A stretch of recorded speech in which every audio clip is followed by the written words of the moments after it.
mas dumami ang pasahero dito sa Philcoa ngayong rush hour na. Mas bumigat na rin ang daloy ng trapiko, occupied na mga sasakyan ang lahat ng linya ng kalsada. Yung commuter patuloy naman sa diskarte na kanilang ginagawa para makasakay ng bus, jeep, UV Express o taxi.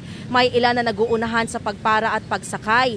Ang iba nagtsinelas na lang at binaon ng kanilang mga sapatos para hindi mabasa ng ulan. Maaga ring bumiyahe ang iba para hindi malate sa pagpasok sa trabaho.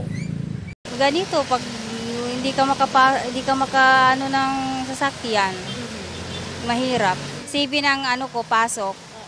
Kailangan ko makarating doon bago mag-sipin.